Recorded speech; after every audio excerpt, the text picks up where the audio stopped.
kush ummata hangafa addunyaa madda urtee dhala namaati. Qaroomina addunyaa kanaas kan dursuudha.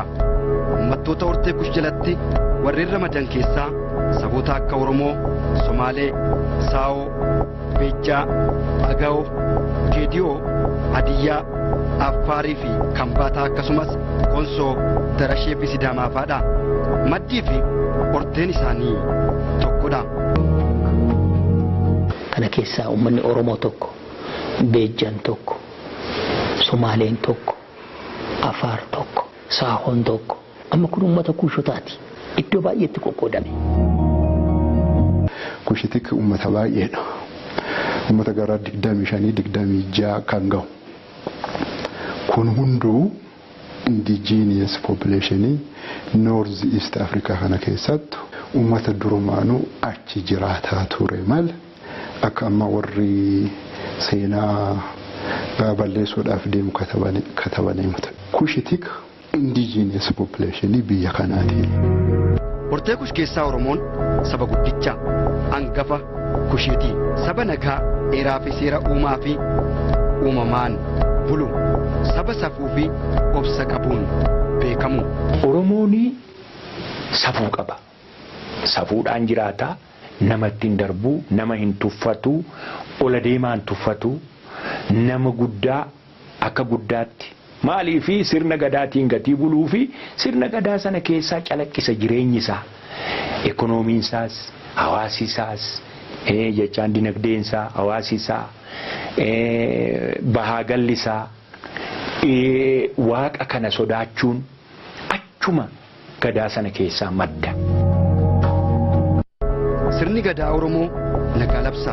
Dachee fi qe'een Oromoo nagaa fi jaalala qaba. Marabbaa fi tasgabbiitu jira. Uummata araaraaf dursa laatuudha. Walgiddaa karaa nagaan hiikuun Oromoof kennaa ganamaati. Kan sirna gadaa isaatiin gonfate. Seerii maan jedha? Seerii jabaa kaa'an laafa nanqatuu jedha. Akkas jechuun seerii abbaa gadaatii kaa'an iyyeessallee isumatti ta'a jechuudha. Isumatti jedha jechuudha. Kanaaf seerii jabaa kaa'an laafa nanqatuudha. Namni nama jechuu isaati bakka.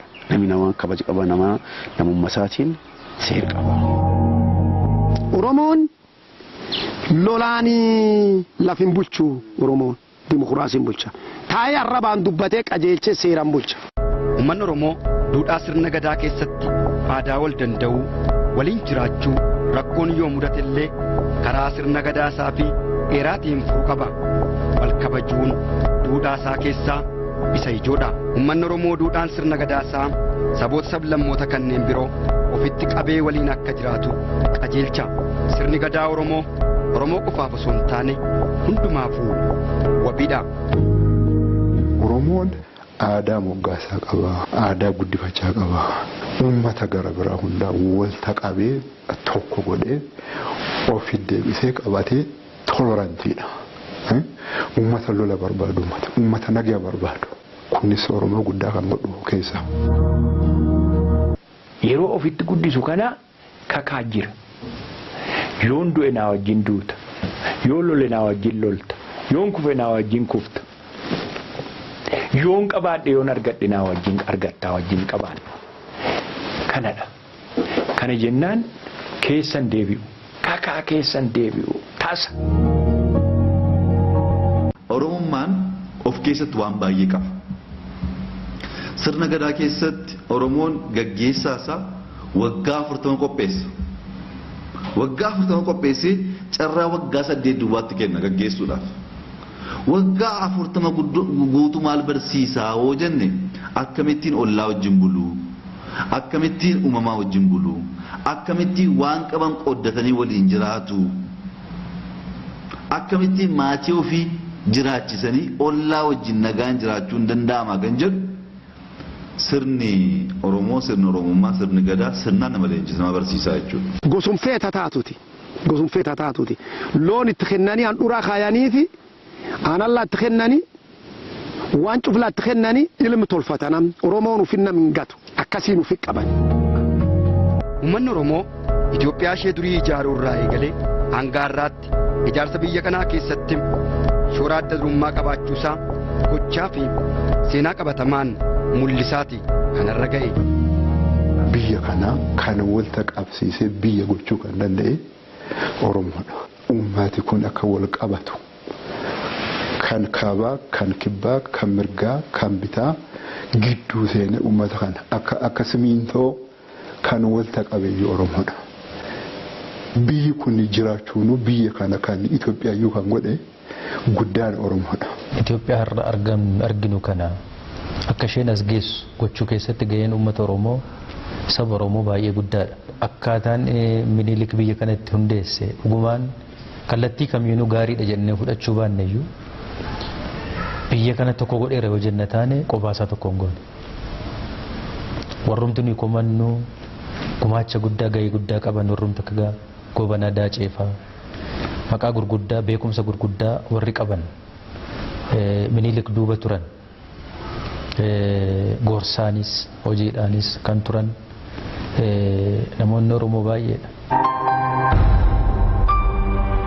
Weerara alaa fi amtuu biyya isaa irratti aggaamamtu gootummaan dura dhaabbachuun falmachuudhaan beekama uummanni Oromoo. Gootota Oromoo kam kaasee qabnisu walchaa baanamsoo goota diina cabsu goota randa cabsu goota. Uummanni Oromoo yeroo san irraa kaasee karaa tokkoon cunqursaanis irra ga'u waraana alaa dhufu hundumaa ofirraa deebisuudhaaf wareegama guddaa kennaatii ture.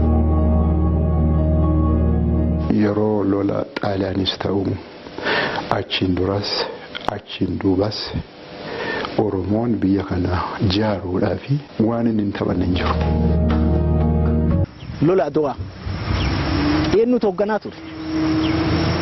Habta Goorgis Abbaa Malaa Qusee Diinagdeeti. Misooma keessattis ta'ee biyya abbaa keenyaa yookaan Itoophiyaa weerararraa tiksuu irratti ta'ee gaheen Oromoo yoomiyyuu olaanaadha.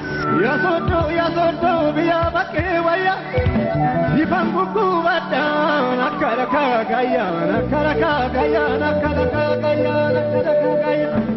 Diina biyya kanarraa qolachuudhaaf uummanni Oromoo eenyu olitti lubbuusaa wareegee lafee isaatti caccabseetu biyya kana eegee yoonaan as ga'e. Sirnoota darban keessatti kamittiyyuu keessumaayyuu dhimmoota murteessoo biyya kana eenyummaa biyya kanaa qoraa turan keessatti gahee guddaa saba taphatee asiin ga'e biyya kana biyya godheeyyuu asiin kan ga'e keessaa sana keessatti qooda guddaa kan fudhate saba Oromooti. Saba guddicha hunduma waliin jaalalaa fi tokkummaan jiraachuu fedhu kanarra hacuuccaa fi dhiibbaan ga'u takkaa irraa dhaabbatee hin beeku. Haqni duudhaa fi qajeeltoo sirna gadaa keessatti dura ifa. Uummanni Oromoo haqni akka hin dabneef kan isaa qofa osoo hin taane kan abbaa haqni jalaa dabee hundaafuu sabamu falmuudha. Haqaafis wareegame, haqaafis godaane, haqaafis dhaaname. Uummata Oromoo biratti haqni utubaa diimookiraasiiti.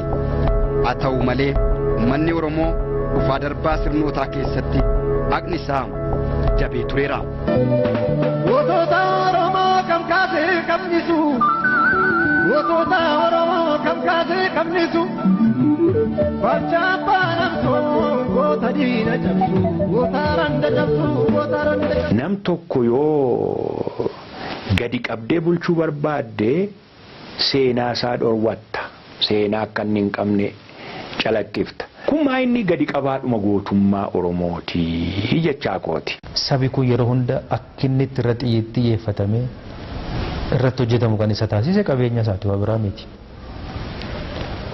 Lammaffaa immoo yoo gamtaa godhate yoo tokkummaa qabaate qabeenya kana of harkaa baasuu hin danda'u. Qabeenya kana of harkaa baasuu qofa otoo hin ta'in saba guddaa waan ta'eef biyya kana keessattis iddoo guddaa qabaachuu akka inni danda'u waan hubataniif yeroo hunda itoo walirraa hin citiin humna isa buusuun diiguun qooduun dirqama. Jireenya isaaniif dirqama waan ta'eef waan isaanii malu hojjetaa turanii jiru. Waan isaan fayyadu hojjetanii jiru. Haa ta'uuti garuu sabi kun immoo dhama'uun itti hafee miti. Haa ta'uuti garuu hamma yaadameef amma eegame tokkummaan isaa sun hin dhufne akkuma diigametti hafe. har'a sirna federaalizimii Itiyoophiyaan hordofaa jirtu ijaaruu fi haqaan hojiirra akka oolu taasisuuf qabsaa'uu keessattis uummanni Oromoo gahee adda durummaasaa gumaachaa jira. Oromiyaan handhuura biyyaati. Hundeedhaaf gaaddisa Itiyoophiyaa. Naannolee sagalan jiran keessaa Tigraayin ala hundumaan wal daangessiti. Uummanni Oromoo daangaa namaan dhiibu waan namaattis hin darbu. Hamtuu dhuftu cufa karaa nagaatiin hiika. Nagaan hunda dursaa jedheetis dhugeeffata. Yaa ta'u malee uummata obsaa fi duudhaa guddaa qabu kanatu sababa garagaraan daangaan isaa yoo dhiibamu walitti bu'iinsi uumame qeessaa irratti yoo lubbuun isaa darbu mul'ata. Kun yeroodhaa gara yerootti hammaachaa dhufee jira. Keessumattuu naannoo daangaa Oromiyaa fi Somaalee Itiyoophiyaa irratti. Biyya irratti dhalannetti biyya irratti guddanne irratti bobbaagala dadhabneeti. Dubartiin teenya gabbaate qoraan fudhachuu yoo achi baate nu gudeedamti, ni tumamti, ni ajjeefamti. Ijoolleen teenya re'ee deemtu re'een isaanii sun irraa zarafatan jechuudha. Irraa fudhatanii saaman. Ijoollee teenya inca faqan. Ni ajjeesan. Ijoollee xiqqashoo daa'ima kanaa kan namni meeqa asirraa fuunee gizee meeqa si galchinee awwaalla jechuudha. Namni keenya guddaan moqambaraa himofora fudhatee oorruu naannoo kanatti yoo bobbaate galgala du'a galchina. Namni bakka biraa immoo ganama gu'a oorruu fi oorruusatti bobbaate galgala callaan akka galatutti nuti du'aa galgala qambarraa fuunee magaalatti galchaa turre jechuudha. Amata 13. Kanarratti dhaabbannee bobbaanee galuu dadhabnee biyya irra dhalannee biyya irra guddannetti naannoo teenya keessa irratti bakki ta'e referendaama moon irratti bobbaagala dadhabnee inneet ijannoo deemnee jechuudha Finfinnee. Bara takka lama miti amata 13 deemne. Yeroo Mallas Zeenaawi jiru irraa kan ebbedhe Mallas Zeenaawi birallee seenee mataa kiyyaan manguddoo fudhadhee jechuudha. Infataallee bazii hulattu waarus infataallee nu jaa. Ammas dachaanaa wanni nu hiiku takka hin jirtu. Ammallee dachaan osuma isa dachaanutu amma federeeshinii guddaa himaan Dr. Shifarraa Tikilmaaram. Federation guddaa ministeer sarlee bira dheenye biyya takka lama isa bira dheenye innis waan kana numa hiina nu jaa ni dachaanaa ni dhufna nu jaa ilaalla jaa wanni nu ilaalan takka hin jirtu. Akkatti jiraan nu qabnu nuti ilmaan meeqa asitti qabeenya keenya osoo akkatti garuu kunootii nu qaba qabeenyi kun qabeenya keenya Somaalee isaan salaasaa asirraa meeshaa fe'attee fadhanii baniiti waraanallee asirraa ayyaramaa jedhanii karaa dura oofan arbaa kaamamne ganama kamisaa hunooti meeshaan tun teenya waraanni sun dhufe nu qabaadhaa jennaan qabeenya isii fe'atan keessan hin fe'atanii nu jira. Qabeenyi kun qabeenyuma keenya isaa bilisatti garu mana keenya gubanii ibiddatti kaayanii nama keenya du'aa lafatti tumanii lafatti jiranii intala dubraa abbaa ishiidhaa reeffa gubbaa teessee ishii bootti gudeedanii barnuti inumaan yaana biyyinti tun biyya mootummaan bultuma biyya akkanumatti bultuu yaadajuun nutti dhagamaadhaa jira barama. Uummanni Oromoo daangaa kana dabree rakkoo takka uumeen jiru dura haadhaa duruma haatamu jira manatti itti seenamee qabeenyi saamamu jira jechuudha. Qabeenyi saamamaa jira konkolaataan asii gad deemu dirqisiisanii ifii gartee yaabbatanii karaa fadhanii deemaa oolan. Qonnaan bulaa keenya kan bishaan wal keessaa dhugu bishaan ittisaa jiran nama gartee wal keessa qotatu hin qotatin jedhanii yaasaa jiran. Kanaaf gochichi keessa gaggeeffamaa jiru gocha hammaataadha. Akka mootummaatti mootummaan waan kana furmaata kanne malee namni gartee namni isaarraa du'e meeqaatu jira. Namni qabeenya isaa saamamee as keessatti as galee as keessaa waa kadhachuu jira magaalaa tana keessa achi keessaa qabeenya isaatirraa saamamee jechuudha. Dhimmi walitti bu'iinsa daangaarraa kun bubbuleera.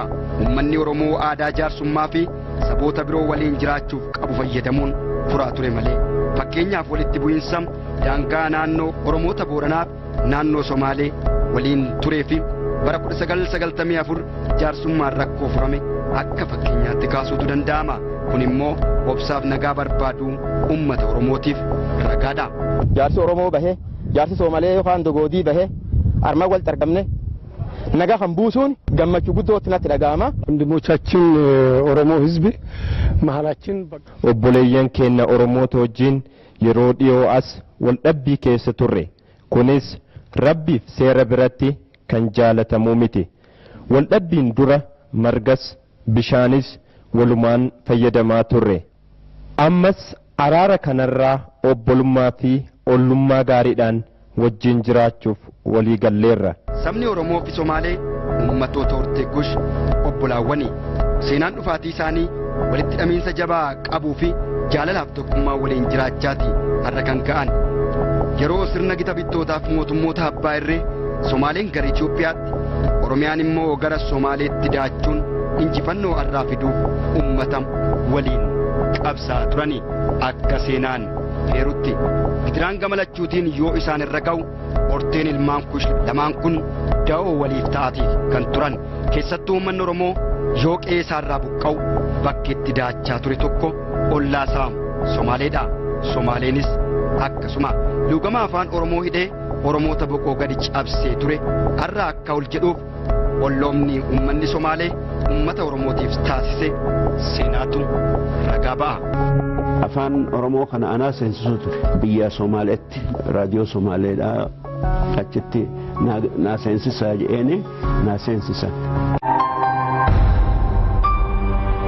Uummattoonni lameen walitti heerumsiisuu fi fuuchuu aadaa fi afaan walii guddisuu keessatti warra seenaa jabduu waliin qabanidha. Dubbii wal dhabdee ammaa kana duuba jirutu nuuf hin gallee jedhu maanguddoon harkaa dhageettii fi namoonni miidhaan irra ga'e. Eenyu kan godhaaf hin jettuus yaada keessa hin galteen warreerri jira jechuuti.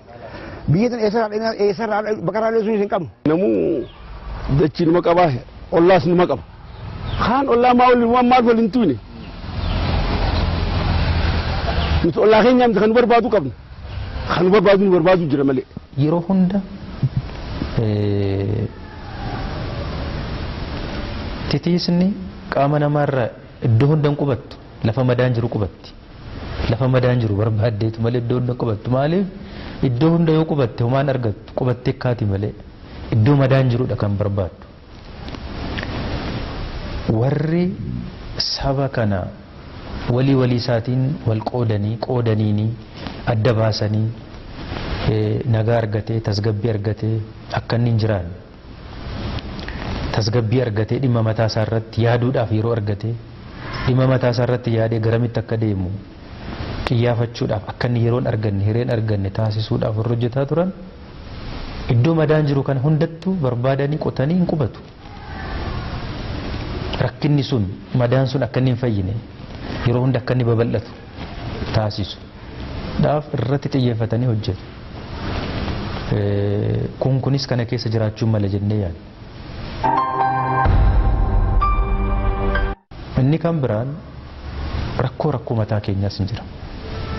Mataa keenyas daangaa keenya akkamitti akka bulfan baruun beeknee akkamitti waan daangaa kana bitaaf mirgaan jiru kana bulfachuutu nurra jiraata. Qabeenya jechuun tokko lafa bulchuudha sirnaan. Lafarra nama jira dabalatee bulchuudha sirnaan. Sanarratti akka hojii guddaa tokkootti ilaalanii hojjechuu dhabuun rakkoo dhuma nu keessas tureeru. Rakkoo nu keessa ture warri kaan immoo akka irratti hojjetatan warra kan carraa baneefidha. Sanarraa ka'uudhaan biyya kana keessatti hamma har'aatti waan namni dagachuu hin qabne bara geeddarame malee jabana geeddarame malee murteessummaan lafaa hamma har'aattu iddoo guddaa qaba dinagdee biyya kanaa keessatti. Minilik saba Oromoo maaliif wareere? Albuuda jedhee miti yookiin boba'aa jedhee miti lafa isaaf wareere. Oromoos waan jibbuuf miti diinummaa waan irraa qabuuf miti lafa isaaf jecha wareere. Kalees akkaataa wareeraa kun immoo bifa isaa geeddarate hin ammayyaa'e hin jijjiirame yerootu geeddarame malee wanti gamaaf gamanaan taasisamu magaalaa keessatti fudhadhu wareera jira. Lafa saamuu baadiyyaa keessatti fudhadhu wareeratu jira. Har'allee daangaa irratti soo fudhatte sanu maaliif magaalaa baadiyyaa ta'uu miti. Gatiin lafa magaalaa baadiyyaan gargar ta'uu danda'a, wal caaluu danda'a. Garuu jireenya nama dhuunfaas eenyus kan geeddaru har'as lafadha. Uummanni immoo haalaan bal'ataa dhufee jira, guddataa dhufee jira. Lafa barbaada kun hundi. Lafa gaafa barbaadu modduma lafni jiru dhaqa. Maaliif kiiloomeetirii 400-500 deemanii eessa dhaqan? Maaliif gara kanatti dhufu? Lafa jiraa dhaquu qabu. Oromiyaa keessa lafni immoo lafarra lafti immoo jira. Lafa qaljii, lafa oomisha kennuu danda'u. Tu jiraadhaaf dhufa. Guyyaa 2, guyyaa 3, guyyaa 4 deemee. Kanaaf har'as lafni murteessaadha. Borus lafti murteessaadha biyya kana keessatti. Yeroo hunda kan nutti roorrisu dhaabachuun sababa lafaatiin akka salphaatti nurraa dhaabbachuu danda'a jedhanii yaaduun dogongoradha. Of gowwomsuudha. Innumti duraa gaafa biyya bulchite lafa ofii bulchuudha. Dhimmichi dhimma daangaa akka hin jenneef bakka daangaan Oromiyaa fi Somaalee hin jirretti Oromoon qe'ee lafa isaarratti ajjeefamaa fi saamamaati kan jiru. Alaabaan naannoo Somaalee lafa isaarratti dhaabbachaa jira. Iccitii walitti bu'iinsa kanaa duuba jirutu ifatti ba'uudhaan furamuu qabaa jedhu warreen miidhaan irra ga'e. Soomaaleenii fi nuti wajjin daangaan qabna. Haffaarii fi nuu wal daangeessa. Daangaan keenya janii lafa dheedaarraa nu kaasan. Nuti dur innillee dheechifatu. Amma tokko keessaa lama keessaa qawween dhabu. Amma immoo torbee osoo geenye guyyaa lama osoo taasisaan taa'in hobbaane taan gubbaan dhufti. Maatii fi dubartiin manaa baqatteeti kun horii baa muka jala jirti. Arroosa muka jala jirruuti mukuma isan jalattuu dhufee maatii teenya dargaggeessan mala faa ka'e. Har'a humna meeqa digirii meeqa bahee har'a biyya bulcheennee nuti eenyu. Kuni nurraa dhumaa jira. Alaabaan tunumaaf nu keessa dhaabbatti firraa buqqifnaa hoggayan federaalii buqqisuutti hin dhiisu. Maaf buqqiftan jedhan haa jiru. Namni ardaaga isaa fidanii alaabaa dhaabaniif fakkeenyaaf yoo ardaaga fidanii alaabaa si dhaabatan dhiifta nan dhiiftu akkas gaa. Firraa buqqifnaa jedhan uummanni keenya hin feenu alaabaa naannoo Somaalii nuti alaabaa Oromiyaatiin buqqifnee firraa darbuu qabna. Maaltu isin cinqisiin alaabaa biyyi bulchaa dhiisaa deema alaabaa maaf biyyi bulchin. Alaabaa maaf biyyi bulchin nageenya takka gadhaabdee biyyi bulchaa jirtiime alaabaan safaadatti hin dhaabbanne dhiigaan dhaabbatte. Maaliif alaabaa isin bulchaa alaabaa dhiisaa jiini dhorka waraanne. Akkamitti alaabaan teenteen dhuftee alaabaa ta'e bira dhaabbatti. Ati maal si agarsiiftoonni tokko uummata keenya garaan madaawee jira. Uummata keenya garaan madaawee jira waan dubartoonni sitti miidhamee jiru. Wanni tun nurraa dhaabbachuu qabdi qaamni nu olii nageenya keenya rarra'iisa kanarraa lafa nu buusuu qaba. Mirga inuu jiraachuu dhiisi mirga lubbuun jiraachuutu dhabaa jira. Mirga lubbuun jiraachuu mirga silaa rabbiin uumama ganamaa nuu kannisa nuu dhabaa jira. Referendamiin eegga mallataa'ee bara hedduu lakkoofsiseera. Maaf hojiirra ooluu dhabe. Daangaan naannolee lamaanis maaliif sararamuu dhabeen gaaffii uummattoota daangaarra jiraniif kan uummata Oromoo maraati. Heera mootummaa federaalawaa Dimokiraatawaa Itiyoophiyaa keewwata 48 jalatti daangaan naannolee gidduu jiru irratti wal dhabdeen yoo uumame dursa naannolee lamaantu walii galuun hiikkata. Kana yoo ta'u baate manni maree federeeshinii gidduu seenee walitti araarsa. Yoo kanarra darbe haala qubsumaaf fedhii uummatichaa irratti hundaa'ee murtee fudhata. Murteen manni maree federeeshinii fudhate kun immoo yeroo waggaa lamaan caalle keessatti hojiirra ooluu qabaa jedha. Garuu referendamiin eegga geggeeffame waggoota 12 ol lakkoofsee jira. Kanarratti heerri fi seerri mootummaa gaaffii keessa galee jira. Lafti handhuuraaheen lafa handhuuraaheenna referendamiin illee nuucitti. Referendamiin fulaan inni itti deemcufa kan nuucitti agartee osoo nurra hin deebisin adoo daangaan sun Israa'in maatii keenya balleesse qabeenya keenya balleesse waraan addaatiin humna mangistiitiin liyyuu poolisiin liyyuu baasuqaan liyyuu bombiin labalbaala bombiin waan qabcufaan nurra haayee nu cafaacafuu jira. Dhimmi naannoo daangaa furachuu dhabuuni dhiibbaan guddoon nurgeette ardha aanaa keenya irratti lubbuun dhiira gamii badde adoonu nagaan tiffannu adoonu nagaan obaafannu nami qubatu kutumu firri hin jiru gaaddisuu fi kadurii boqatu hin jiru dhiibba guddoon nurga'ee rakkoo jajjabduu tarkaanuu qaabachuun amma akkaana waacillee. Wal dabarsuun maali? Wanni wal dabarfatu wanni namni walii kan waan naman tahin waan lafan tahin namni nii fi lafti gargari nafan akkamiin muramaa ukaa hin muramu nurraa lafti keenya dhumnee dhabamna malee. Lafan harkannu yoo duune haa duunu malee haboodaa harkatu hangan talti takka haftutti lafa keenya gadhiifnaan qabnu nuti waan fadhanaa jedhani waan fadhanaa dubbatan. Sumaalee daariin qara wal lolluu miti eenyu namni sun meeshaa kalee Sumaalee wal darbannuu miti eenyu meeshaan sun abbaan dhiyeessii eenyu namni guyyaan qabaa jirta eenyu fa'a. Namni guyyaan argaa jirtan eenyu fa'a eenyummaa beekuu barbaanneeti. Dubbiin dubbii akka bara harma mura aanolee harka mura aanoleetti dhufe bar. Nama rafu jaarsi rafu keessa rafa sifaanuu godhi qara jedhaa jirra sifaan godhiniif dhufte isaaniifuu sifaan taatu haqqinteen. Duraan dursee Waaqayyo akka ashaalaga akka urjii waaqarraa isa nu baay'ise galannaa ga'u jedha. Qabsoon har'a Dooktar Abiy pireezidantii keenya obbo Lammaa Magarsaa iddoo kana teessise qabsoo Oromticha dhiigni Oromtichaa dhangala'e rafeen Oromtichaa caccabe isarra dhaabatanii homaan jarjarina lafeen Oromtichaa inni caccabe dhiigni Oromtichaa inni dhangala'e gaafa waancaan hir'ate gaafa achi lola'e diina qeenamaan dhaqu Oromtichi safuure gamoo booda ilaalanii nun dhiisanii gamoo tarree galee jiru laga xaafuu ilaalanii nun dhiisanii gamoo sababa sulultaa laga caancoo jiru ilaalanii nun dhiisanii.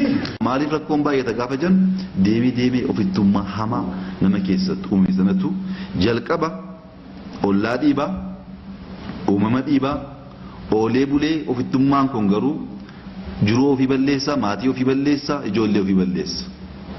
Walqixxummaan jiraachuun amma namni amanee of keessaa itti gargaaramuu hin dandeenyetti rakkoon kun babal'achaa deemee miidhaa qaqqabsiisa.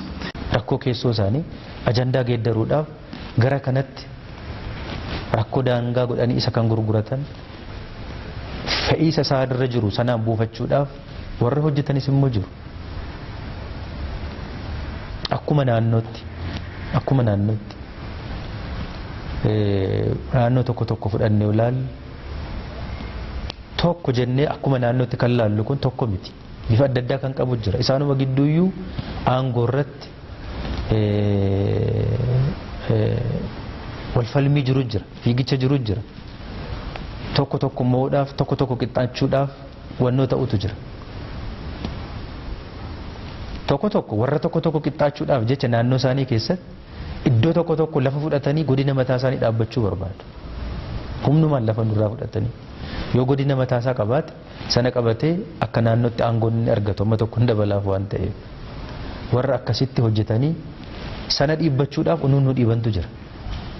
Lammaffaa immoo warri fagoo taa'anii gabaa kana keessatti nagadanii gabaa achi keessatti yoo nagadan bu'aa iddoo biraadhaa argatan.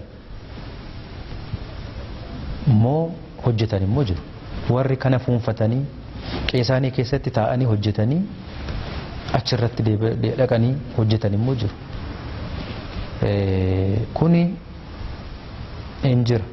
Shirrii fi dabni yeroodhaa gara yerootti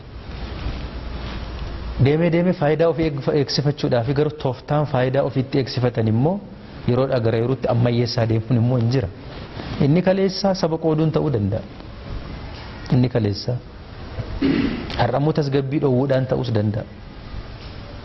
Tasgabbii dhoowwuudhaan gola kee keessa akkati ilaalle gola kee keessa ilaallattee kosii kee keessa jiru akkati xaragattee wannoon gone tasgabbuum argattee gadi teessee akka namaatti akka mootummaatti yaaddee akkatiin hojjenne yeroo hunda hojuma manaa uumanii siin biizii si gochaa sana keessaa tooti hin ba'in maraan martoo sana keessaa tooti hin ba'in aduun dhihee akkasitti bari'u hojii mana akkasii yeroo hunda warra sii kennanii garuu immoo isaan karaa biraa faayidaa isaanii eegsifachuudhaaf warri hojjetan jiraachuun malu jedhee tayyaada. Dubbichi dubbii lafaa qofa otoo hin ta'in achitti nagada taasifamu daldala taasifamutu jira. Iddoon kun ruutii kontiroobaandiiti. Hunduu kan beeku. Ruutii kontiroobaandiiti. Gara Moyyaalee soo fudhanne wantooti karaa Keeniyaa galan baay'eetu jira. Kana irratti warra hojjetan baay'eetu jira. Faayidaa gurguddaa kan irraa argatan. Kanaafi malee boba'aa wahiitu Moyyaalee keessa hin jiru. Gara bahaatti soo fudhanne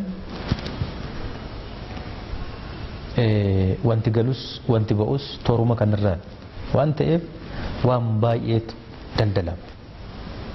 Shaqaxa baay'eetu gala. shaqaxa baay'eetu seeraan ala ba'a. Waan karaa Jibuutii ba'u duwwaa miti seeraan ala kan ba'u baay'eetu jira. Kana duwwaa miti har'a egaa gaanfa Afrikaa kanarratti yoo fudhanne biyyoonni gurguddatan meeshaan isaan oomishan itti gabaan isaan fidan itti naqanii naannoo gaanfa Afrikaa kana. Meeshaan biyya har'a mootummaan hin qabne Yemen irratti Somaaliyaa irratti ifaaf ifatti gurguramu eessa dhaqa? Walakkaansa biyya kana keessa gala. Qilleensa irra deemee dhufa miti. Daldala baay'eetu jira kana keessa. Meeshaan gurguddaan hin daldalamu. Har'a horsiisuma bulaa keessattuu fudhattee ilaalte kilaashuma qabachuun bara akka duubatti hafummaati. Meeshaan jabanaa hanga snaayipariitti ga'utu jira. Eessaa dhufe kun? Snaayiparii akka mootummaatti akkuma mootummaa naannottuu qaamni seera qabeessaan nageenya jedhamee uumame iyyuu hin qabamoo hin qabu waan biraadha. Warra meeshaa kana daldaluudhaan jireenya godhatanii qabeenya itti horatan baay'eetu jira iddoo kana. Qabeenya guddaatti horatan madda jireenyaa godhanii warri yeroo jeequmsi wayii dhalatu horii saamanii har'a jeequmsa keessatti gaala 5 yoo fudhatee bade halkan tokko 2 miliyoonara ta'a. Warra kana nagadutu jira iddoo akkasii kana.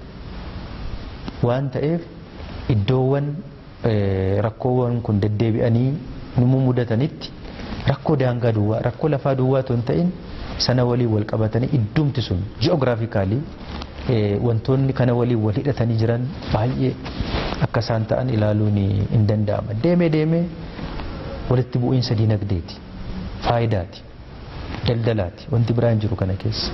Ummanni Oromootis bakka kalee hin jiru, dhaabbanni dimokiraasummaa ummata Oromootis bakka kaleedhaa hin jiru. Wareera gartee dachii ardii Oromiyaa tanarratti godhan isaan muraasa dachii adda hiratanii kukkutantana harka qabe mootummaan keenya. Kana malee diinummaa biraa Oromoon nama wajjin qabu. Kana kagartee qabeenya keenya qabsoon itti naannoon ammaan tana rabshaan itti ka'u kuni hunda isaanii hin jiru makalaakaa keessa bakka gartee afooshaa kotorbaandii godhatanii itti socho'an jechuudha. Kun orora dhalaa osoo hin ta'in dhugaa jirtu jechuudha. Jimaan keenya kakaraa hargeysaa deemu ummanni Oromoodhaa itti fayyadamaa hin jiru. Mootummaan naannoo Oromiyaadhaa galii argachuu qabu irraa argachaa hin jiru. Kan argachaa jiru muraasa jeranaalota maqaa isaanii osoo hin tuqne biran ta'u hin tuqu immoo waan beekaman jechaaf. Duulli hattoonnii fi saamtonni kun nurratti gaggeessan waanuman sila isiniin jedhe waan xixinnaa jalqabe mootummaan naannoo Oromiyaa waan xixinnaa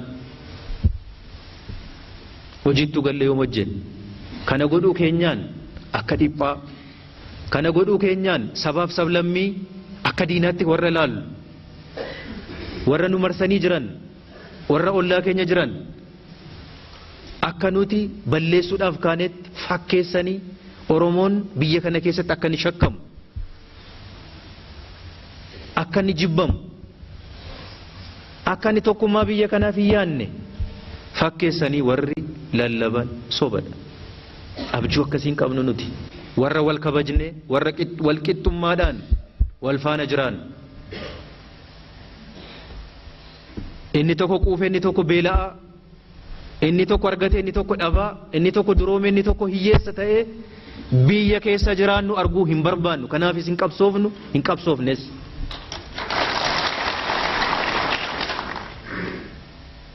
Ummanni Amaaraa ummata keenya Oromoo irraa adda baasnee ilaalu. Ummanni Sumaalee ummata keenya ummanni Guraagee sabaaf sablammiin biyya kana keessa jiru ummata keenya homaa tokko wanni walirraa hin qabnu nuti.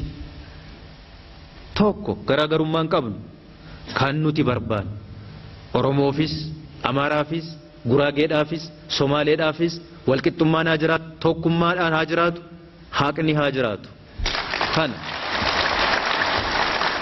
Kana biyya keenya guddisa. Kana biyya keenya jijjiira. Saba keenya ummata keenya jijjiira. Hawwiin keenya hojiin keenya kanadha. Gizeen wallollu itti tolteeti waan fudhatan sifeeffatan si ani cadhisan. Barana lolli nu wal dhoofnu sun hin hafe. Warri kuttaan teenna hin hafte. bada jarri walii galte ijoollee barana teettee walii galche nu amma waan fudhanneen galaan jirrutu deemaa jira hin galtu hattuu hin qabna isni rabbiitu kanaafuu nu wanti dhaamannu lallaba gubbaa ati lallabde si jalaa awwaan isin jalaa awwaanna jarana lallabni nu ga'aara jarana waan galgala hujan ganama argaarraa jarana qara kobbortaa keessattuu arginu be kobbortaa sadii uffataa nam tokkochi akka nu dhaga'uudhamu hinjira isa nyaatu rigee hoqata malee ol baasee nutti mul'isu akka ammati mul'iftu kan lafa qofaa miti kan falmamaa jiru ajina miti kan falmamaa jiru gaarummaa keenya kan falmamaa jiru gaarummaan kan keenya kun danatee gaarummaan kan keenya kun dagaagee beekaa qabnaa ulamaa'ii qabnaa saayintistii qabnaa lafa qabnaa albuuda qabnaa nutu falmamaa jira malee lafaa miti an lafa irratti sodaan lafti maramu akkuma dandeessu fudhataa inni kan irratti dhumaa itti darbee silaaf namas nu jalaa baasuudhaaf taa'aa jira waraabessichi achitti lafa nyaachuudhaa jedhe lafaa miti isiniinis nu jalaa nyaata adaraa adaraa adaraa adaraa uummanni as qabdu du'aa godhaaf. Daangaan naannoo Oromoo tokkollee nurra cite kennamuu hin qabu kan Oromoon hundinuu beekuu qabdi wareegan barbaachisaa godhuu qabdi agi qaraatu nu ga'a saamama turre nyaatama turre dhaanama turre galatu waaqa taate ardhi biiftuun nuu baate jirti galatu waaqa taate mul'anne wal garree jirra kanaaf lafkeen naannoo keen kabachiisuu irratti wanni duuba deebin tokkolleen hin jirtu wareegan barbaachisa hunda goonu ka lubbuullee lafti qabamtee jirti lafa lakki hin jibbaan lafa waan jibbaan nuuf hin qabnu lafa yoo jibbaan eenyuu kennina lafa yoo jibbaan Oromoon tun hin lafa nama hirbuuf jira lafa nama hirban warri nama hirban malee. Wantoonni daangaarra jiran wantoonni babbaay'een warri harka keessaa qaban baay'een warra dubbiin kun dafee falakkan argan taasisan baay'ee naa jiraatan iyyuu malee rakkoon baay'een isaas immoo nu bira jira. Abbaan dhimma kanaa nuuni dhimmi kun erga hankeenya ta'e dhimmi sun abbaan dhimmaa sun dhimmi isaa yeroodhaan akka raawwatuu fi taasisuun kan abbaati malee referendamiin waggaa 10 dura gaggeeffame erga referendamiin gaggeeffameeti waggaa 10 akkasumatti haa taa'u kan jedhu seerri hin jiru biyya kana keessa seerri miti qajeelfame xiqqaa wayiitu hin jiru maaliif ture waggaa 10 wayi nuti maal hojjenne ilaaluudha nuti hojjechuu dhabne immoo kaan dafee akka inni xumuramu maaliif baniinis waan biraadha haa ta'uuti garuu abbaa dhimma erga taanee dhimma keenya raawwatachuun kan nurra ture onnudha malee kaan dhimma kee bakka kee bu'ee si raawwachuu hin danda'u waa si gargaaruu yookiin si deeggaruu danda'a ta'a innu karaa isa fayyaduun yoo si deeggares kanaan achitti erga abbaa dhimmaa taane dhimma keenya sana raawwachuutu nurra ture sababa kanaan sababa hoyyituun qabu referendamiin gaggeeffame waggaa 10 ol kan taa'e rakkoon isaa eenyu bira jedhee ilaaluu hin danda'u rakkoon nu bira jiru mootummaa naannoo Oromiyaa bira tureerudha maaliif rakkootu gara referendamiitti nu gashee nutu filatee itti gale erga filannee itti galle uummanni sagalee erga itti kenne sagalee uummataa irratti hundoofne sagaleen uummataa sun hojiitti akka inni geeddaramu godhuun nurra ture qaamonni mootummaa federaalaa kaanis isaan irra ture hin taasisne hunduu taasisuu dhabuudhaan waggaa 10 mayii kana wayii kana taa'e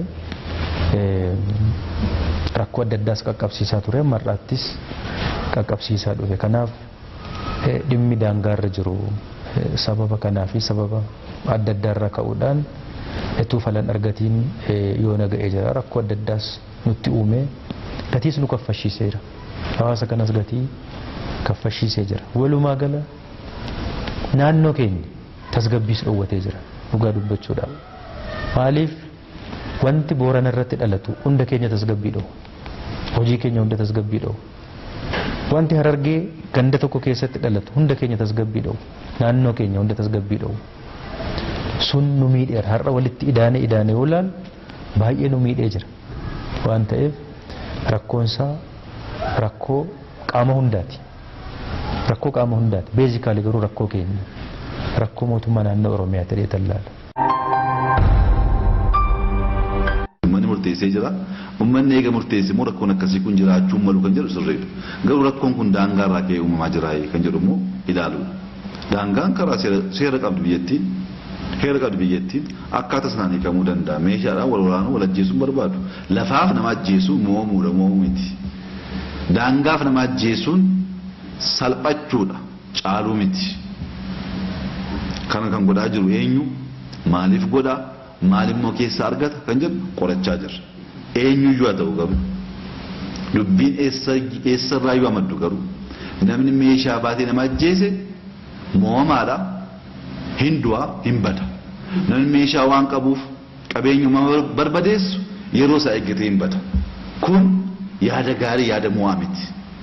Yaada gaarii waan ta'eef akkamittiin yaada uumaa yaada caalu yaada nu ceesisu uumne kana keessa darbuu dandeenya kan jedhu immoo hojii keenya ta'a jechuudha. Uummanni Oromoo sirnatti wareegamee ijaare kana humnaan diigaa jechuutti hin jiru. Mirga saba kamiiyyuu tuquuttis hin jiru. Mirga kootu dhiibame mirgi koo saboota sablammootaa kanneen biroo waliin walqixa naafa kabajamu gaaffii jedhu kaasuutti jira. Kanatu deebi'uu mala. Olaantummaa seeraa jirru kun maal hin kabajnee namuu dhagoon jiru. Horiin keenya kuma bobba'ee qe'ee keenya jirutti re'ee neefkaa 500 nu duraa yaafatanii hangammaatti harkaa qaban re'ee. Kanaafuu mileeshaan keenyaa fi abbaa araddaa keenyaa yoggaa dirmachuutti jala bahan mileeshaan keenya kadhaomee jira abbaan araddaa keenyaa ni du'e kaleessanurra. Misooma guddifne jenneeti dalagaa teenya seen hoguun ooluu xiyya xara fagee na dhawe lip kaniin akka waliin deeman kan na harka na yesuun na dhawan ani miila kan. Naa sii beekaa yoo keessa dhufte malee jechuudha. Anaa sii beekaa akkana ta'e yoo ta'e rakkoodha kun heera mootummaa diiguudhaan akkaan hubadhutti akka barachaa jirrutti jechuudha. Eega gartee aanaa sii beekaa yoo ta'u baate sagaleen hawaasaa kabajamuu danda'u qabaata. Itoo naqaamni qooda qabu gahee qabu dhimma kanaaf dhimmamee seeruma jiruun seeruma biyyattiidhaan fala akka inni argatu dhimmamee hojjeteera ta'ee rakkoon amma kana ga'u ummatu sagalee kennee waggaa 10 taa'u ture. Sagalee isaa kennee sagaleen inni kenne sagalee isaadhaan wanti inni murteesse lafarra ol bu'ee hojiitti hiikamuu dadhabee waggaa 10 lakkoofsisu ture. Kanaaf hin hojjenne qaama hunduu jechuudha ifadha kun. Waan ta'eef an rakkoo naannoleetii qofa jennee kan bira hafnu miti. Hunduu kana keessatti rakkoo kana keessatti gahee qaba qooda qaba. Hin hiikne federaalis yeroo hiikuu qabutti naannoon Oromiyaas hin hiikne kan mootummaan naannoo Somaalees hin hiikne. Hunduu rakkina kana keessaatii ani bilisa jechuu hin danda'u. Erga biyya kana hunduu waliin bushee hunduu qooda waliin qaba. Waliin bushuudhaaf qooda waliin erga qabaanne rakkina sanas waliin qoodachuun dirqama. Waan ta'eef hunduu qooda qaba kana keessatti. Mirga diimokiraasummaa jalatti heerri mootummaa federaalawaa Rippaabilika Itoophiyaa keewwata 32 lakkoofsa xiqqaa tokko jalatti lammiilee Itoophiyaa fi lammiileen biyya alaa karaa seera qabeessaan Itoophiyaa seenee jiraatu Itoophiyaa keessa bakka fedha isaatti socho'uu mana ijaarrachuu fi dinagdee isaa horatee karaa nagaan jiraachuuf mirga guutuu qabaa jedha.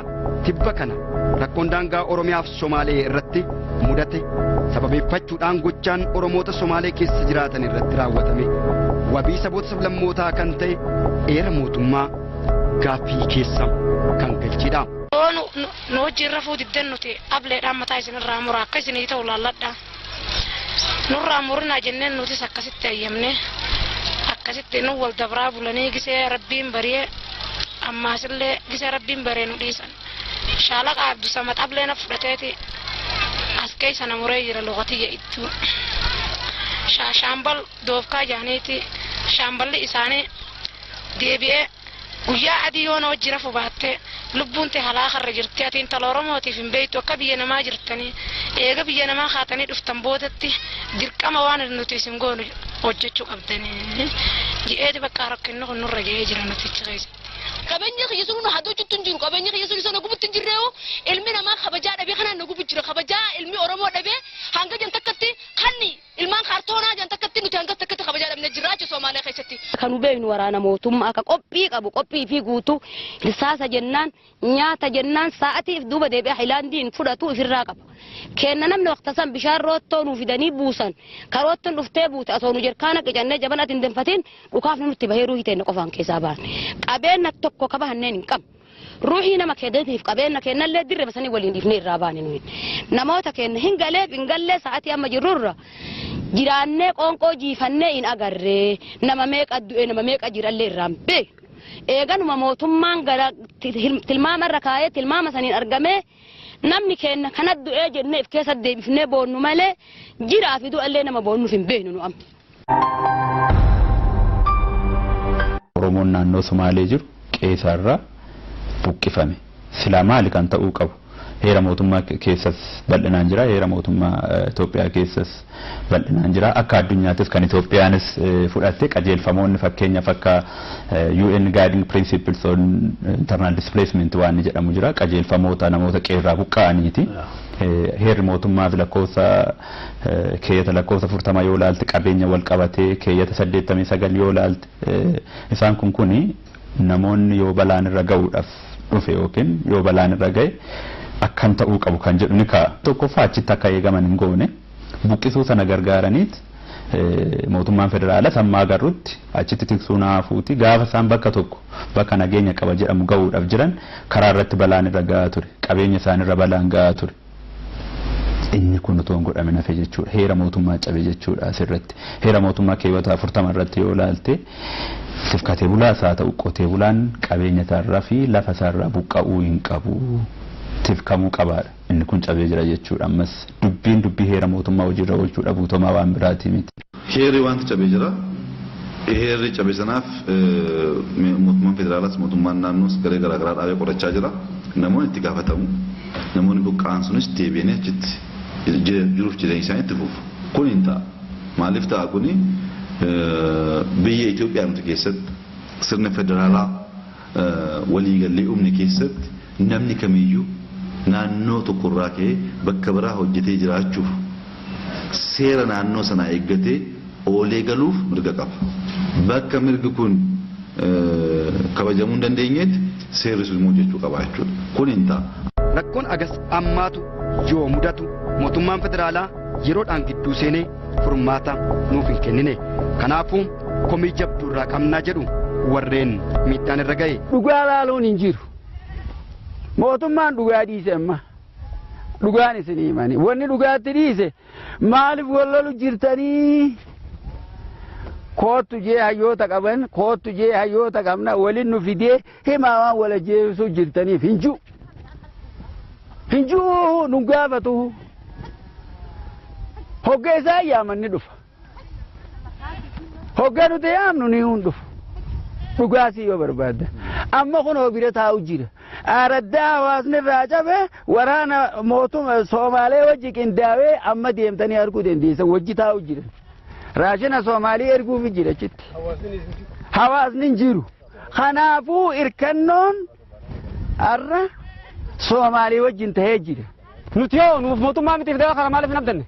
Maa abdii firraa numuroo inni maal isa goone? Seerri yoo jiraate waan isa goone nuuf haa gaafatamu federaalli boo? Yoo seerri hin jiraanne gaa seerri hin jiru jechuudha Itoophiyaa haala keenyu. Addunyaan nu dirmatte yoo seerri hin jiraanne Itoophiyaa keessa. Addunyaan nu dirmatte nu laaltu. Furmaata nu haa gootu. Soomaalii waliin gootan qabdu Soomaaliin dhugaa dubbachuudhaaf an nama kijibuu miti. Soomaalii nama waliin jiru jechuudha. Dhugaa walitti hin beeku. Uummata Itoophiyaadhaa taane. Garuu mootummaan gubbaarratti hojjetu wal bulchuun waan jiru jechuudha. Nuufa Soomaalii wal qixxeeffachuu dhabuun akka jirtutti. Soomaalii nurra jabeessuu waraanni Itoophiyaadhaa. Waraan Oromoodhaa qaqqabuun akka tokkoffaa ittiin qabadha jechuudha. Mootummaan federaalaa waan kana ilaalchan kenninee maaliif biyyi tun federaalaan bulti maqaa fi naannoon akka bulmaataa taatutti tahee jira malee mootummaa tokkoon hoogganamna ittiin dhimmamnee waan kana beekaati yookiin yoo bu'anuu qabdi jedhanii yoo itti amananii jiraatanis yoo nu himan gaarii. Sirna federaalaa baandiraa takka jalatti bulaadhaa achirraa buqqaasaa nama nuu fiduun uummata Somaalee irraa buqqee jechaadha annatti ulfaata fudhachuun maaliif biyya biraatii miti Suudiidhaa miti Suudaanii miti Gibsii miti kuni isin akkatti fudhattan hin beekani. Anis atiis nutiis biitii tun tiyya teetiis teenyaani baandiraa takka jalatti qaburaa jirru jechuudha yoo kan dhugaa dhuma ka dubbannu taate fakkiif maalayyaa ilma namaatii miti sareellee abbaan manaa yoo sirraa qabe aboo saree gandinarraa dhoorkaa yoo jee abbaan namarraa ni qabaa jechuudha sareellee kanaafuu namni lafatti wal shakke muka waliinis hin koruu ja'an beeyxi malee saree ijjan kuulanii abbaan fedhe seeraan ala hin ta'u waa'ee yerooti namni yakka dalage arraaf itti toluu danda'a arraaf yookaan fira qabaachuu danda'a deemee garuu dhugaan hin baane. Rakkoon akkasii uummata Oromoof waan haarawaa miti amtuu dhuftu tokkummaan qolatee kan miidhaan irra gahe buusaa gonofaan dhirbuun tumsuun sirnuma gadaasaa keessatti ganamaan tolfatee itti fayyadamaati kanarra gahe rakkoon daangaa irratti amma mudate garuu tokkummaan Oromoo ura hin jigne irratti dhaabee jira tokkummaa abbaan fedhe gara fedhetti jallisuu hin dandeenye. Uumaa wanti nurraa hambifatanii jiru wanni takkittiin dhaamsinu dabarfachuu qabnu dirree nama dhalaa ittiin qophan. Haalli yeroo baqaan nu mudate hedduun nu mudate wanni guddaan simannaa naannoo Oromiyaa nu gootellee haa galatoomu. Simannaa bareedan nu godhame nu jala dhaabbatee lammiin keenya nu hadoodee nu wajji booyuun nuti hanga gartee waan nu mudate san irraanfannu tokko osoo dandeenye waan nu irraanfachiisuuf isaan yaalii godhan tokko. Buqqaattoota Oromoo achirraa buqqaamee dhufe nutis deeggarsa uffata qabnu tokko hojii uffannaa ennee kanninee fi isaanii wajjin tokko taanee isaan gargaaruu jira. Jiruu biyya irraa buqqaatan kanaa ol akka isin jiraachisnu abdii fi amantaa guddaadhaan isinitti nu barbaada. Akka duwwaa tufu jedhee birrii 200 qabadhee dhufe amma akka kaampaanota kiyyaa oduu hin ta'in akka dhuunfaa kiyyaatitti ayinataa fi qarshiidhaan miliyoonii 12 isinin qarqaara. Hundi keenya gahee keenya adda baafannee gahee keenya isa taphachuudha dandeenyee jennaan rakkoon kun isin hiikama rakkoo inni kaanis hiikamaa deemuu danda'a. Ultimately rakkoon naannoo keenyaa rakkoon uummata keenyaa kan hiikamu akkuma sila kaasuudha yaale rakkoon akka addunyaatti hooggantoota addunyaa qoraa jiru cinqii keessa gashaa jiru wanti hundi bitaa ta'ee guyyaa guyyaan wanti haaraa uumamee boo'icha uumaa jiru sun gaafa furmaata argateedha. Isaaf immoo restoration, isaaf immoo oromummaatti deebi'uu, isaaf immoo eenyummaa aadaa keenyaatti deebi'uu danda'uudha. Innis hammachuu, innis gurshuu, innis nagaaf tasgabbiin jiraachuu, wal dhaggeeffachuu, walirraa barachuu, bakka rakkoo ta'etti immoo of eeguuf ofirraa dhowwuudha. Kana gochuuf naannoon kee haalli uummanni Oromootti adeemaa jiru baay'ee kan nama boonsu kan nama gammachiisudha. Namoonni buqqa'an seeraan deebi'anii bakka isaaniitti akka dhaabbataniif mootummaan naannoo Oromiyaa hojjechaa jira. Mootummaan federaalaas kanarratti xiyyeeffannaa addaatiin hojiitti galee jira. Hin hiikama kan jedhu abdii qabna. Rakkoo kana booddee nu mudachuu danda'us guyyaa guyyaa rakkoon uumamaa waan deemuuf uummanni Oromoo hiikaa kennee utubaa biyya kanaa ta'uusaa sabaaf sablammii hammatee kan jiraatu ta'uusaa mirkaneessuu qaba.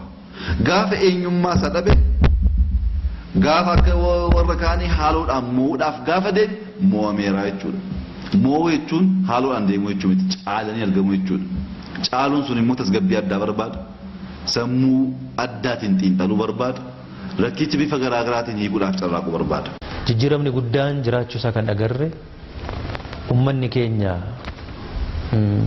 kuma hamma kanaan ga'u yeroo buqqa'u maaltu ta'e jedhee dhaabate ton ta'in hatattamaan gargaarsa maaliitu isa barbaachisa jedheet hundi wal faana tumse. Karaa hunduu nama naasisuu danda'u. Bira dhaabateetu jajjabeesse uummata buqqa'e kana. Godinaalee Oromiyaa hunda keessatti aanaalee Oromiyaa hunda keessatti uummata kana gargaaruudhaaf inni qarshii tokko qabullee toorri manneen baankii balbala dhaabatu nama hunda nama naasise dhugaa dubbachuudhaaf. Tokkummaan sabni Oromoo kanarratti agarsiise kan ajaa'ibsamuu qabudha. Dhugaa dubbachuudhaaf kan dinqisiifatamuu qabu hunda keenyallee kan boonse. Uummata buqqa'ee duwwaa miti. Uummata Oromoo hunda kan boonsedha. Abdii itti horedha. Nama magaalaa miti qonnaan bulaan horsiise bulaan odeeffannoo gahaa qaba.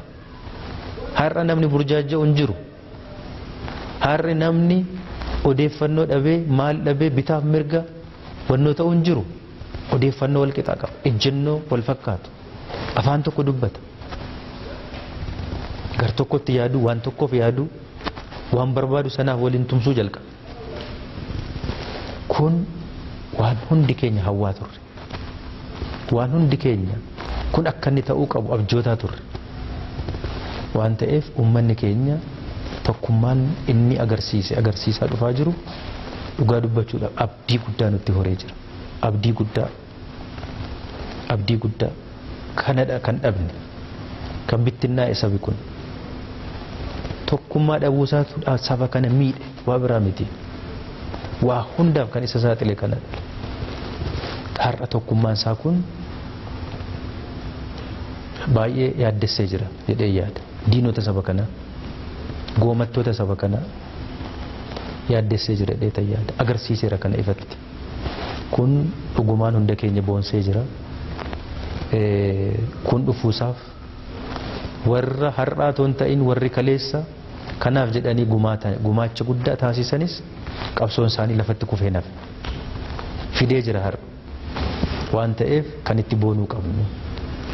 Kanaafuu seenaan saba keenyaaf tokko geeddarameera. Boqonnaa tokkorra gara boqonnaa biraa nuti yaadne tokkotti cehee jira. Waan ta'eef kana cimsachuudha. Dhufee galeera agarre tokkummaan kun akka inni cimu godhuudha. Akka inni jabaatu. Akka inni kamiinuu qilleensa kamiinuu hin raafamne. Akka inni walirraa hin cinne kana jabeessuudha. Han barbaadamu han hawwamu kan kun dhufuu jalqabee jira cimuu qaba. Bubbeen hammamuu wannoo ta'e qilleensa hammamuu yoo qilleense tokkummaan amma jalqabe kun irruma caalaa kan duuba deebi'u kan dhaabatu toon ta'in cimee akka inni deemu ta'utu irra jiraata. Yoo kun dhufe umuriin rakkoo keenyaan gabaabbata. Umuriin gadadoo keenyaan gabaabbata. Kana duwwaadha falli keenya waan ta'eef nuti soo hojjenne beekaan Oromoo soo hojjete manguddoon Oromoo soo hojjete kana cimsuu turra jiraata. Kun jabaachuu qaba. Yoo tokkummaan kun cime inni itti roorrisus harka qabata. Harka isaarraa inni itti dheereffate hin gabaaffata waan ta'eef. Dhimmi bu'uuraa fi ijoon daangaa Oromiyaas yaa ta'u kan naannolee biroo bu'uuraa heera mootummaarra taa'ee jiruun daangessuuf kabachiisuun waldhabdee jiru yeroo sootti laatiin hiikuun mootummaa naannolee fi federaalaatiin hojii manaa atattamaan xumuramuu qabudha. Bakka kana hin raawwatinitti mootummaan mataansaa itti gaafatamummaa seeraa fi seenaa jalaa miliquu hin danda'u. Aangootu kan uummata bal'aati waan ta'eef.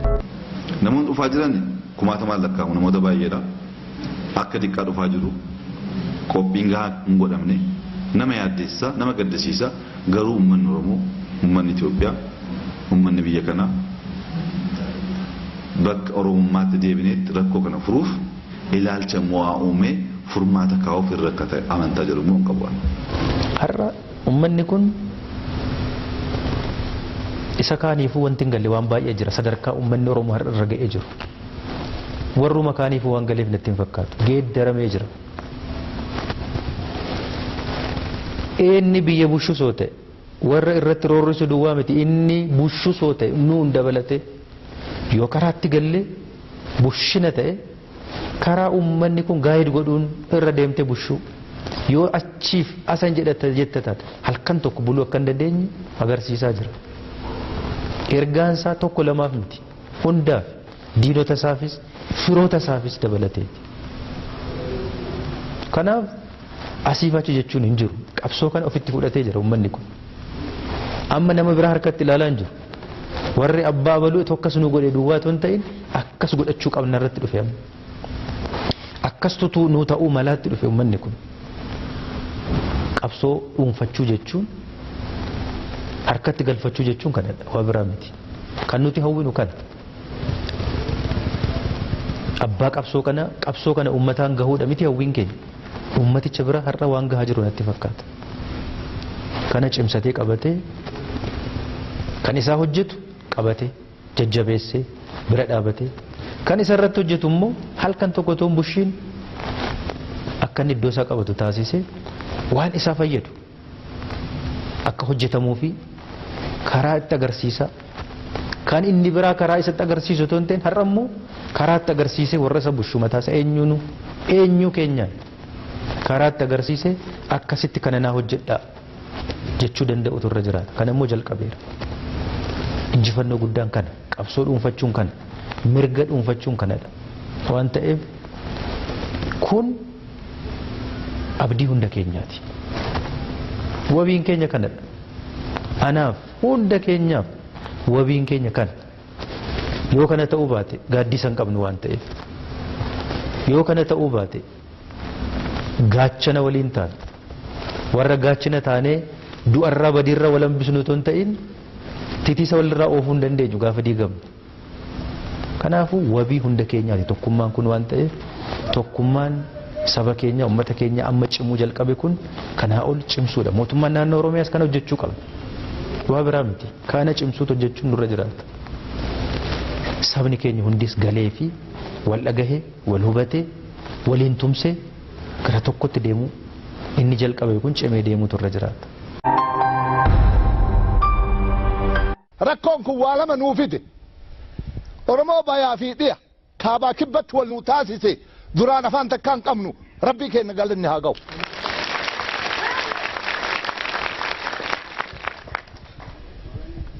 Ulfinni guddaan lammataa kan nu arganne mootummaan naannoo Oromiyaa durillee osoma jiru akka itti waliin jiraannu isin marti numa beektan.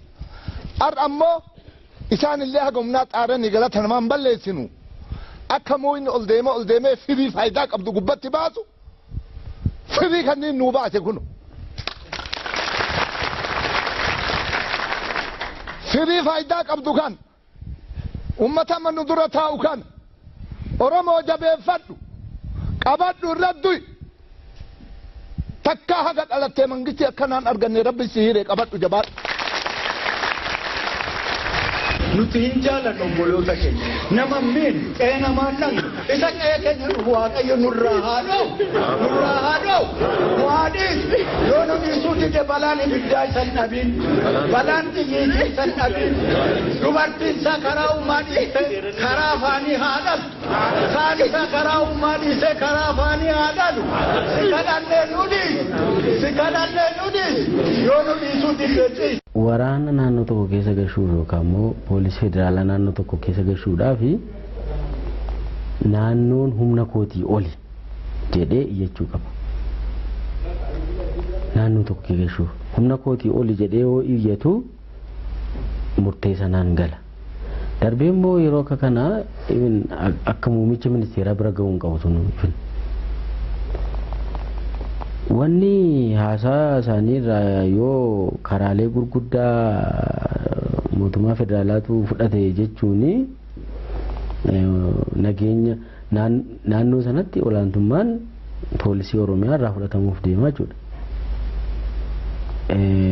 Kanaafuu walitti bu'iinsa heeraatu dhufaa jechuudha. Suni yoo naannoon oromiyaa dadhabeera yoo jedhe malee maal jechuudha? Naannoon oromiyaa poolisiin oromiyaa naannoo sana tasgabbeessuu dadhabe moo dhimma biraadha. Dhuguma karaa sana irratti rakkoon uumame jira. Konkolaataan gubate jira karaa sana irra bordoddee yookaan mi'eessootti hin jiru. Ifumaa kan beekamuu qabu poolisiin naannoo keenyaa dheengadda kana bordoddee irratti doolaara guddaa qaban. Doolaara Finfinneedhaa bahee gara Jijjigaa galaa jiru. Doolaarri sun eenyu kaffalama? Humnoota alaa qacaramanii Moqadishoodhaa qacaramanii dhufanii intarnaashinaal wanna isaanii kaffalama haa ta'u hamma ammaatti hin beekamu. Sana immoo hin qabe loltuu federaalaa miti poolisii federaalaa miti wanna sana hin qabe boddodii irratti poolisii naannoo Oromiyaati. Hammam akka poolisiin naannoo Oromiyaa olaantummaa seeraatiif dhama'aa jiru argita asirratti. Warri nama ajjeese uummata nagaa ajjeese seeratti akka dhiyaatu akka itti gaafatamu. Lolli amma godhamu kun lola uummata Oromoo fi uummata Sumaalee jidduutti godhamu miti. Warroota dantaa addaa barbaadan warroota faayidaa addaa barbaadan biyya kana jeequu kan barbaadan isaan kana kan uume. Mirga namaa otoo hin tuqne jechuudha. Mirga keenya kabachiisuun namni tokko nu fuulduratti namni dhaabatu hin jiru. Ejjennoo keenya cimsine. Ammas heera irratti hundoofne murtee murtaa'e irratti hundoofne waan addaa miti ka gaafatu. Dhimma Oromoo irratti waan Oromoof malu murtee murtaa'e irratti hundoofne seeraa fi heera federaalizimii irratti hundoofne gaaffii mirga uummata kan takka lama jennee fuuldura ammas hin deebisna itti deemnaa rakkoo kanas jennee.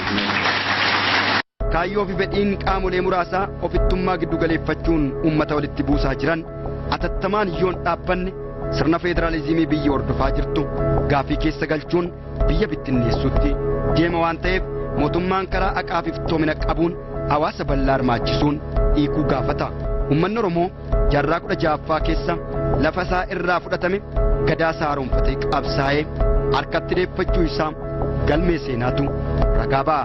Arras mootummaan naannoo Oromiyaa fi uummanni Oromoo osoo jiruu mirgi uummata Oromoo eenyuufuu dabarfamee kennamu. Mirgi uummata kamiiyyuu immoo bakka uummanni Oromoo jirutti hin sarbamu. Aggaammiin kun kan uummata Oromoo qofa irratti dhaabbatu miti. Saboota sablammoota biyyattii hundatti aggaamamuuf deemaa jiraachuu hubatee gamtaan uummata Oromoo cina dhaabbachuutu barbaachisaadha. Oromummaan waa'ee nagaa duwwaa miti, waa'ee dinagdee duwwaa miti. Biiroo 5 keessa biiroo akka ammayyaatti amma ilaalamu 5 qaba sirni gadaa.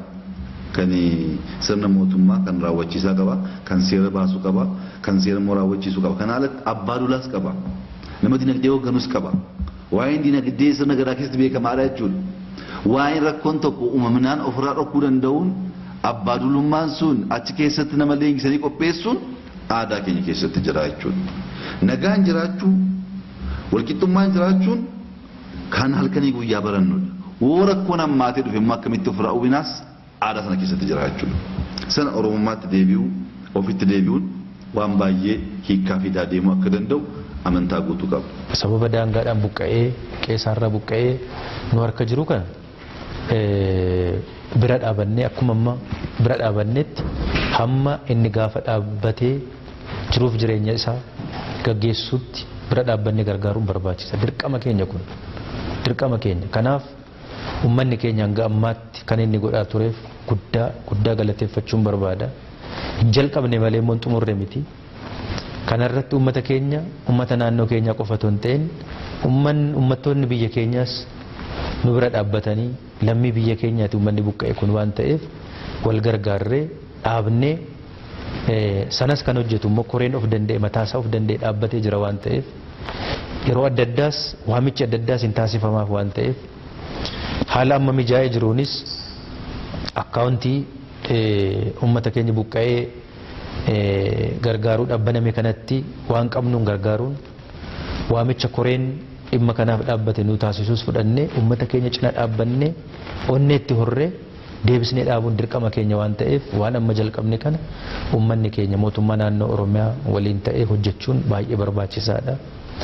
Injifannoon keenya tokkos achi keessa jira waan ta'eef dirqama seenaan nurratti gate waan ta'eef kana gochuun hunda keenyarraa eegama eetayyaadha. Oromoon uumaa ganamaa sirna gadaan wal qajeelcha waan ta'eef tokkummaa Oromoof galfata abbootii fi gootota kaleessaa akkasumas galfata dhaloota egereetti darbuudha.